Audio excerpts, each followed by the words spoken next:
British காலனியான சிங்கப்பூரில் 1923ஆம் ஆண்டு சீன பூர்வீகத்து குடும்பம் ஒன்றில் பிறந்தவர் லீ.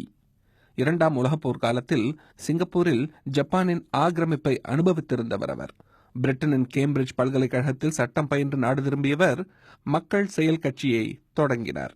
அந்த கட்சிதான் இன்று வரை சிங்கப்பூரை தொடர்ந்து ஆள்கிறது.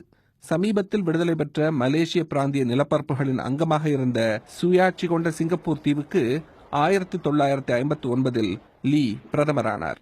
சிங்கப்பூரில் பெரும்பான்மையாக இருக்கின்ற சீன இனத்தாருக்கும் மலேசியாவின் பூர்வீக மக்களான மலாய் இனத்தாருக்கும் இடையே ஒத்துவராமல் போகவே சிங்கப்பூரால் மலேசியாவுடன் இணைய முடியாமல் போனது. நான் பெரியவனான நாள் முதலே மலேசியாவோடு சேர முடியும், இந்த 2 குணாம்சங்களும் ஒன்றுபட முடியும் என்று நம்பியிருந்தேன். அது நடக்காமல் போனாலும் மனம் தளராமல் சிங்கப்பூரில் தன்னையும் தனது கட்சியையும் அசைக்க முடியாத ஆட்சியாளர்களாக வளர்த்து கொண்டார் லீ. வேகமான பொருளாதார வளர்ச்சி பாதையில் சிங்கப்பூரை அவர் வழிநடத்தினார். நகர வசதிகளையும் கல்வி கட்டமைப்பையும் உருவாக்கினார். ஆனால் இதற்காக அவர் கடுமையான சட்ட அமலாக்கம் என்ற ஒரு விலை கொடுக்க நேர்ந்தது.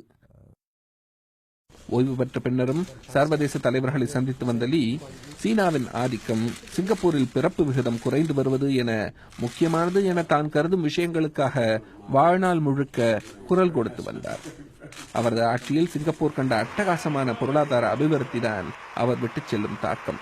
வளர்ந்து வரும் நாடுகளுக்கெல்லாம் ஊக்க சக்தியாக விளங்கியவர் லீ என்றால் அது மிக இல்லை.